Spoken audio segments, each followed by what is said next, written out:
Perfecto, entonces el título de la plática era manifestaciones poco frecuentes en enfermedades alérgicas. Sin embargo, yo creo que le podríamos llamar enfermedades alérgicas no tan conocidas. Entonces, les pregunto, cuando ustedes piensan en alguna enfermedad alérgica, ¿qué les viene normalmente a la mente o qué es lo que en la práctica pediátrica diaria nosotros vemos? Pues yo creo que lo más común que nosotros vemos en alergia pues es la rinitis alérgica, la conjuntivitis con todas sus variantes, el asma, dermatitis atópica, urticaria y angioedema, alergia por picaduras de insectos y la anafilaxia. Esto es lo que nosotros estamos normalmente acostumbrados a ver en la consulta diaria. Sin embargo, ¿qué tal si yo les platico que hay otitis externa alérgica, que se puede asociar a otitis media serosa por enfermedad alérgica, inclusive a la enfermedad de Meniere, que no es tan frecuente en pediatría, pero que sí la podemos llegar a ver en la adolescencia, algo que se llama sordera brusca de origen alérgico, poliposis nasosinusal, faringitis alérgica, laringitis alérgica, disfunción de las cuerdas vocales, aspergilosis broncopulmonar alérgica, manifestaciones atípicas de dermatitis atópica, el síndrome del restaurante chino, síndrome de alergia oral, angioedema hereditario y esto que sí vemos frecuentemente a nivel de hospitalización, que son las toxicodermias. Entonces vamos a hablar acerca de la otitis externa alérgica. Esta es una inflamación benigna del epitelio del conducto auditivo externo que se puede acompañar o no de inflamación de la membrana timpánica y que eventualmente puede llegar a presentar secreción. Entonces, generalmente la causa de esta otitis externa pues son las dermatitis por contacto, como por ejemplo el uso de jabones, shampoos, lacas para el cabello, los tapones que se utilizan para la natación, las prótesis, el uso de medicamentos tópicos, los metales, particularmente el níquel, ¿no? Entonces, ¿qué síntomas vamos a presentar? Bueno, pues los pacientes van a presentar un prurito muy intenso, pueden tener eczema o descamación de la piel, del pabellón auricular. Generalmente, pues obviamente como en todas las otitis externas va a haber dolor cuando nosotros movilizamos el pabellón auricular, puede haber dolor también a la masticación, inflamación del conducto auditivo externo, como les comentaba el eczema de la piel, puede haber otorrea y en ocasiones se puede asociar a hipoacusia. La otitis media serosa, que nosotros siempre que pensamos en ella, pues en general nos viene a la mente el asociarla a infecciones sobre todo tipo bacteriano por aquellas bacterias encapsuladas y que nosotros conocemos como una inflamación aguda de la mucosa de la tuba auditiva y de la caja timpánica, ¿no? Entonces aquí está un tímpano normal, aquí está un tímpano con otitis serosa y como les comentaba, pues generalmente nosotros siempre la tendemos a asociar a infecciones bacterianas. Sin embargo, sabemos que puede ser causada de origen viral o que puede ser una complicación en el caso, por ejemplo, de la hipertrofia adenoamigdalina o en aquellos pacientes que nosotros tenemos con rinitis alérgica, rinosinusitis o poliposis nasosinusal. Entonces, si ustedes recuerdan, en la rinitis alérgica, pues una de las complicaciones más comunes es que los pacientes puedan llegar a tener infecciones respiratorias recurrentes. Esto puede ocasionar hipertrofia adenoamigdalina y obviamente esto estarnos causando también de manera recurrente otitis. Es una enfermedad, como ustedes bien saben, que afecta el oído interno, que se asocia al aumento de la endolinfa a nivel del laberinto o por inflamación del mismo. También se asocia, clínicamente se va a manifestar por episodios de vértigo, va a estar acompañado de tinnitus, acúfenos e hipoacusia. Entonces, como les comentaba, generalmente se considera que la enfermedad de Meniere es una enfermedad idiopática. Sin embargo, desde 1923 ya hay reportes en los cuales lo asocian a alergia y o inclusive como una enfermedad autoinmune. ¿Por qué? Bueno, se consideró que pudiera ser alérgica porque tiene periodos de remisión y exacerbación y se sabe que en el saco endolinfático se pueden procesar antígenos y producir anticuerpos de manera local, y esto también se podría asociar a autoinmunidad. Entonces también se ha visto que hay pacientes con enfermedad de Meniere que están sensibilizados a múltiples alérgenos, sobre todo pólenes, y entonces esto podría ser una causa de enfermedad de Meniere. Y hay reportes de casos en los cuales los pacientes que han recibido tratamiento para alergia, que han recibido inmunoterapia específica para alérgenos, han mejorado en cuanto a la sintomatología clínica. Esto que yo nunca lo había escuchado es la sordera brusca de origen alérgico, que es una hipoacusia severa de instauración insidiosa, generalmente unilateral, y que se va a asociar a acúfenos, a sensación de presión a nivel del oído, puede haber mareo y diplacusia, que es escuchar 2 veces el mismo sonido, y esta sensación la presentan sobre todo aquellos pacientes que tienen picaduras por abeja o avispa, o en pacientes que tienen reacciones anafilácticas, pueden llegar a sentir una sordera por la misma reacción alérgica, y esto se sucede por una alteración a nivel de la microcirculación. La poliposis nasosinusal, que a nosotros como alergólogos generalmente nos llama la atención porque se puede asociar a algo que se llama síndrome de Samter, que tiene una triada característica que es asma, poliposis nasal y alergia o intolerancia a la aspirina. ¿Qué son los pólipos? Pues ya como ustedes saben, son protuberancias de la mucosa de aspecto pediculado, superficial, edematoso o fibroso, en el cual va a estar a nivel de las fosas nasales y que puede proceder de las cavidades sinusales o particularmente también a nivel de la fosa nasal, como vemos aquí en esta imagen. Aquí están los pólipos. La faringitis alérgica, esta también es como una entidad de la que muy pocos hablamos realmente, porque casi siempre las asociamos a las faringitis irritativas, ¿no? Es de hecho diagnóstico diferencial de las faringitis por tabaquismo o de las faringitis secundarias a enfermedad por reflujo gastroesofágico.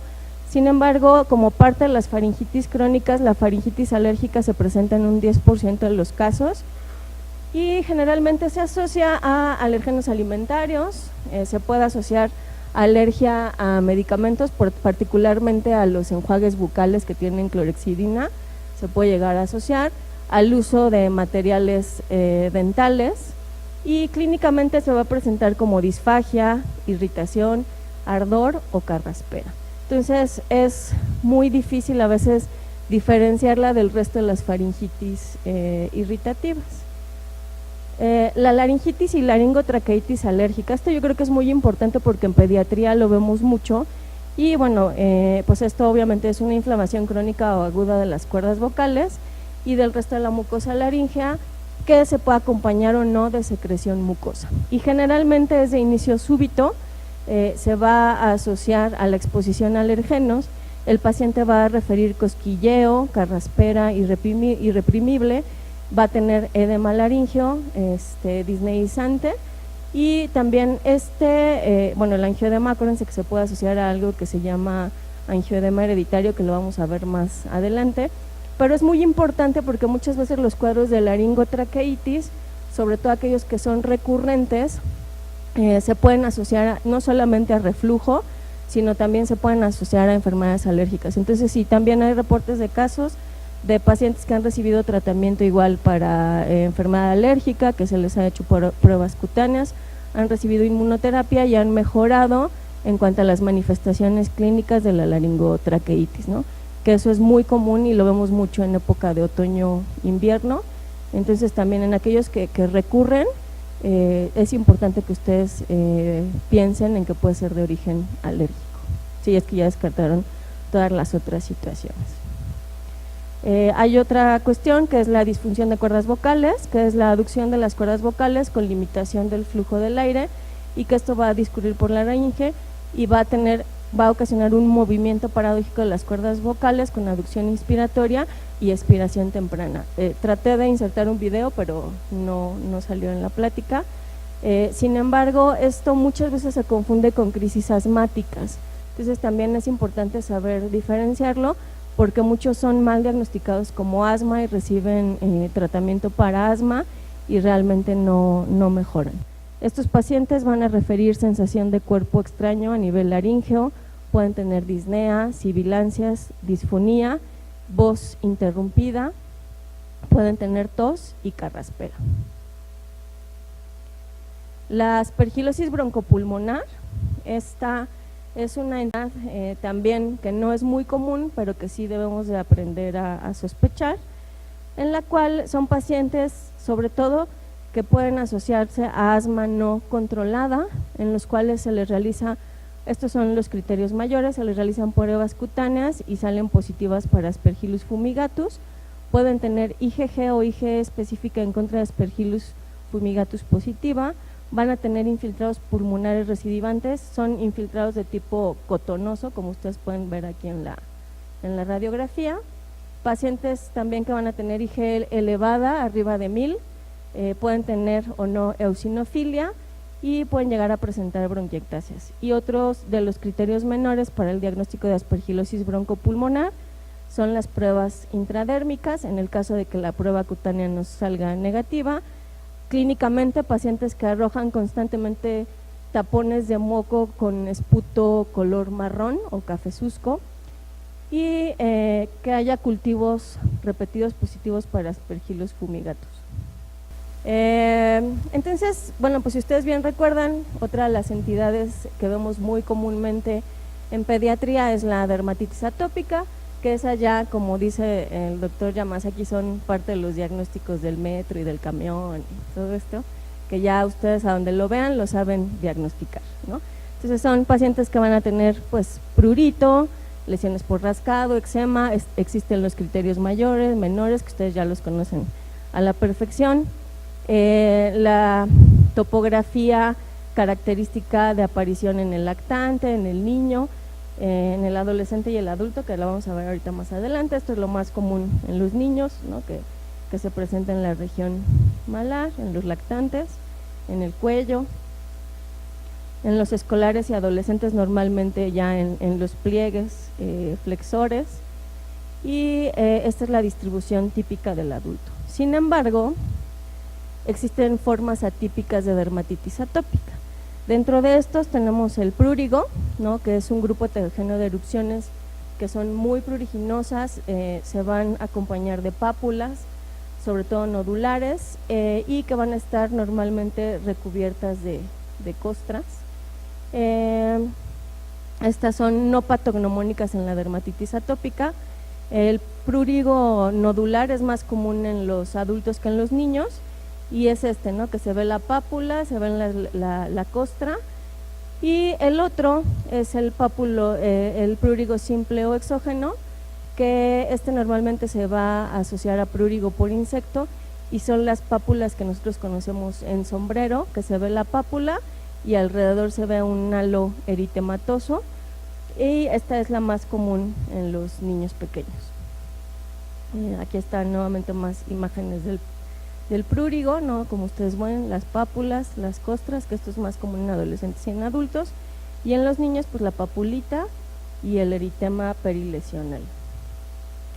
La deshidrosis, que también es un trastorno frecuentemente asociado a la dermatitis atópica, y que es un trastorno caracterizado por sudoración palmoplantar, que se va a incrementar obviamente con las temperaturas elevadas, y que se produce, van a tener un eczema de tipo vesicular, como ustedes pueden ver aquí en las imágenes, muy pequeño, y que pues normalmente se puede exacerbar en los pacientes cuando están sometidos a demasiado estrés, obviamente porque incrementa la sudoración, como yo ahorita.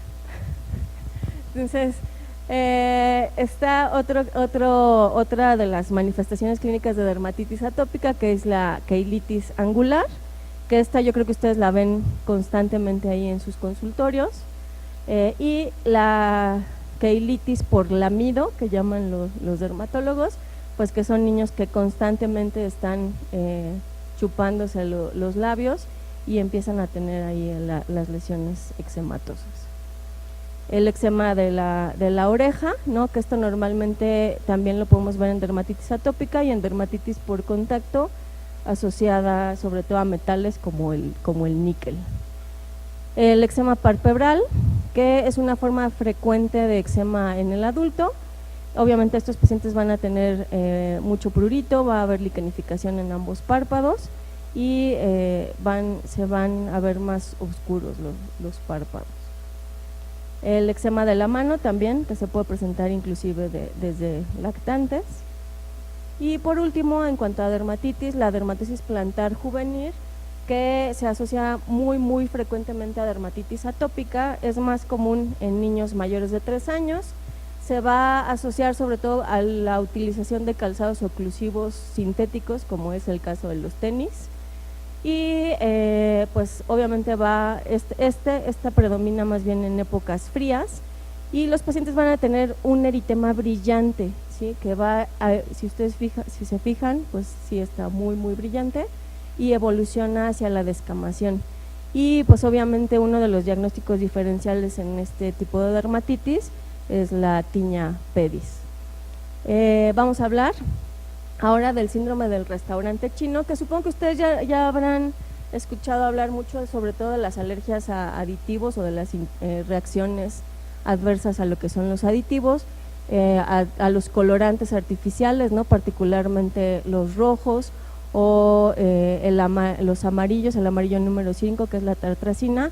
Sin embargo, hay otro tipo de reacción a este tipo de aditivo, que es el glutamato monosódico, que normalmente se utiliza como un potenciador del sabor y se llama síndrome del restaurante chino porque ellos lo utilizan mucho en la salsa de soya, en todos los condimentos que se le aplican, bueno, que se le ponen a la comida china, se utiliza mucho.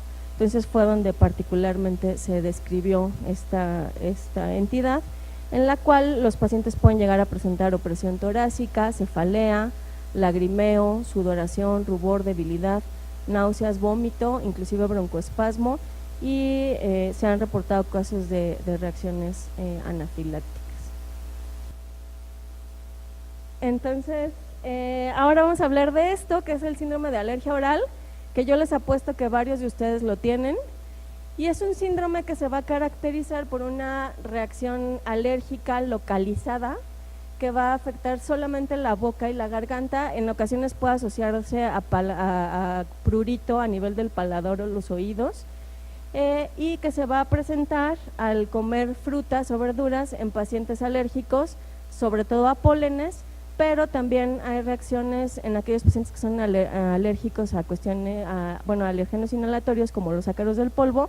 ¿Esto por qué? Porque hacen una reacción cruzada, porque por ejemplo hay algunos pólenes que ahorita vamos a ver aquí, que comparten ciertos grupos proteicos con algunas verduras o frutas, y que entonces si el paciente es alérgico a ese polen o a ese alérgeno inhalatorio, puede llegar a hacer reacciones cruzadas al consumir estos alimentos, sobre todo crudos. No sucede así cuando los pacientes consumen los alimentos cocidos, porque obviamente las proteínas se desnaturalizan, son termosensibles y entonces se desnaturalizan. Entonces, por ejemplo, tenemos aquellos pacientes que son alérgicos al abedul, al árbol del abedul, que van a hacer reacción cruzada a un síndrome de alergia oral con la manzana, el durazno, la avellana, las cerezas y la pera. Los pacientes que son alérgicos a ambrosía pueden hacer reacciones con el melón y la sandía. Los que son alérgicos a artemisia pueden hacer reacciones con zanahoria, apio y con algunas especies. Los que son alérgicos a gramíneas pueden hacer reacciones con tomate, kiwi y chícharos. Y los pacientes que son alérgicos a los ácaros pueden llegar a hacer reacciones cruzadas con el camarón y los caracoles, porque comparten una proteína que se llama tropomiosina. También los pacientes que son alérgicos a plumas de aves pueden llegar a hacer reacciones con el huevo. Y hay un síndrome que se llama síndrome de látex frutas, que son igual, ¿no? O sea, son pacientes que son alérgicos al látex y hacen reacciones al consumir castaña, aguacate, kiwi o plátano. Ocasionalmente el edema se puede presentar en ojos, boca, y este paciente presentaba dolor abdominal intermitente que inclusive ha meritado hospitalización por presentar datos de abdomen agudo. Este paciente, bueno, se diagnosticó como un angioedema, tenía IgE normal, como les mencionaba el doctor Rivas, en este caso este paciente tampoco tenía urticaria, no tenía ningún estigma atópico, porque ustedes normalmente han escuchado acerca de la urticaria y angioedema, que cuando es de origen alérgico, en la gran mayoría de los casos siempre se va a asociar a urticaria. Este paciente fue evaluado en tercer nivel por el servicio de reumatología, donde descartaron enfermedades autoinmunes, inclusive le tomaron biopsia del pabellón auricular, que obviamente no orientó hacia nada. Recibió tratamiento durante esos 2 años con antihistamínicos, esteroides sistémicos, sin mejoría alguna. Tenía una biometría hemática normal, tenía inmunoglobulinas normal. Obviamente en el servicio de reumatología le hicieron todos los estudios para descartar autoinmunidad, los cuales salieron negativos. Sin embargo, llamaba la atención que tenía C4 bajo, tenía 3, lo normal reportan de 16 a 38, y que este paciente sí tenía el antecedente de abuela materna con angioedema en cara y cuello, pero que nunca había tenido abordaje diagnóstico y que, bueno, desafortunadamente ya había fallecido. Entonces este paciente, bueno, lo que tenía es algo que se llama angioedema hereditario, actualmente está tratado en el Instituto Nacional de Pediatría, y el angioedema hereditario pues es una entidad autosómica dominante que se va a presentar por falta cualitativa o cuantitativa del inhibidor de C1Q o C1 esterasa y de la calicreína. Hoy obviamente al no haber el inhibidor, pues esto va a activar la cascada del complemento, y esto se traduce a la clínica con angioedema, que normalmente se presenta en cara, laringe y en la mucosa gastrointestinal, y de ahí los síntomas que nos puede dar de abdomen agudo. Entonces un paciente que haya tenido antecedente de angioedema o que acuda al servicio de urgencias por dolor abdominal, es muy importante que se piense en esta entidad. ¿Qué desencadena las crisis de angioedema? Bueno, las pueden desencadenar los traumatismos, las cirugías, el embarazo, la tensión emocional, el ejercicio, infecciones, cambios súbitos de temperatura, comidas abundantes, pues normalmente lo que vamos a encontrar en estos pacientes son niveles de C4 bajo y obviamente niveles ausentes o bajos del inhibidor de C1Q. Este es otro caso clínico, es una niña de 5 años, originaria de Pachuca.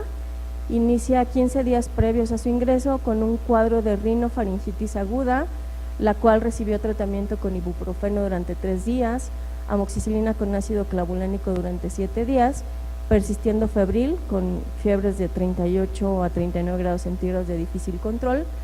Y entonces en Pachuca se decide cambiar el manejo de amoxicilina con ácido clavulánico por trimetoprim con sulfametoxazol, y posterior a ello 2 días posteriores inicia con dolor tipo ardoroso en las palmas de las manos, hiperemia de ambas manos. Le dicen que es una reacción alérgica al trimetoprim, pero que no se preocupe, que lo puede seguir tomando y que inicie loratadina y neomelubrina. Entonces al día siguiente la niña inicia con lesiones ulcerosas en cavidad oral, hiporexia, continúa con fiebre y disfagia, por lo cual decidieron trasladarla a la Ciudad de México. Entonces ingresa al Hospital Pediátrico de Xochimilco con eritema conjuntival, exantema maculopapular violáceo generalizado de predominio en tronco, con lesiones ampollosas de predominio pues en tronco y algunas en extremidades, como podemos ver aquí en la foto. Tenía zonas de denudación epidérmica, prácticamente toda la cara estaba denudada. Tenía labios fisurados, ¿no? Con costras hemáticas abundantes, y no se podía, la niña obviamente después se intubó y todo, pero mientras la niña estaba consciente estaba imposibilitada para la apertura bucal. Tenía una biometría hemática en la cual reportaba leucocitosis de 19.000, neutrófilos de 75%, linfos totales de 23, eosinófilos del 2%, hemoglobina 12.1, plaquetas normales, BCG y PCR elevadas. Esta niña pues obviamente recibe el diagnóstico de un síndrome de Stevens-Johnson. Se le administra una dosis de gamma globulina intravenosa a 2 gramos por kilodosis. El servicio de infectología decide iniciar manejo con meropenem y vancomicina. Se le deja metilprednisolona a dosis baja por el riesgo de infección y recibió tratamiento por parte del servicio de cirugía plástica con esta matriz extracelular que se llama Oasis, que es submucosa de intestino de cerdo. Entonces esta fue la evolución de la paciente después de obviamente por lo menos 22 días en la unidad de terapia intensiva del hospital, y así se fue, ¿no? Entonces es importante considerar como parte de las reacciones. Si ustedes recuerdan, pues el uso de medicamentos no solamente nos va a llevar a las reacciones adversas, ¿no?, que es como algo esperado que puede suceder en los medicamentos, también podemos tener reacciones idiosincráticas y reacciones alérgicas.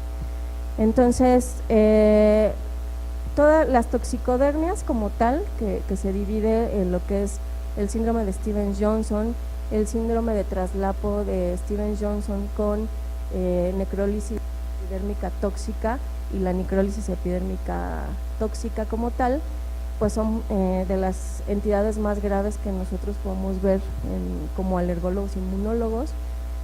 Tenemos que, bueno, estas patologías, las manifestaciones clínicas van a ser del Stevens-Johnson, pues en la primera fase o fase aguda, son pacientes que pueden presentar fiebre, congestión ocular, prurito, malestar a la deglución, lesiones cutáneas tempranas, sobre todo en tórax, eritema y erosión de la mucosa bucal y genital. Los párpados puede haber conjuntivitis con secreción pseudomembranosa, bueno, pues pueden tener manifestaciones gastrointestinales o respiratorias. En la segunda fase, pues es ya cuando estos pacientes tienen largas áreas de desprendimiento epidérmico. En esta etapa es cuando ya aparece el signo de Nikolsky positivo, que es esto que tú tocas al paciente y se denuda la piel por completo. La extensión de las lesiones pues obviamente va a ser el principal de los factor pronóstico. Obviamente va a haber ya presencia de ampollas, zonas de erosión y necrosis. Y la tercera fase, que ya es cuando vemos las secuelas, que va a haber signos de hiperpigmentación o hipopigmentación de la piel, atrofia de las uñas, ojo seco, semiblefaron, ectropion, y bueno, pues puede haber muchas complicaciones oftalmológicas, por lo cual es importante que dentro del abordaje de estos pacientes sean valorados por el servicio de oftalmología, y pues normalmente las complicaciones son a nivel ocular. Entonces son entidades en las cuales siempre hay que pensar. Esto era lo que yo les comentaba, las diferencias que hay entre síndrome de Stevens-Johnson, el traslapo y la necrólisis epidérmica tóxica, ¿no? Y pues lo logramos, terminamos. Muchas gracias por su atención.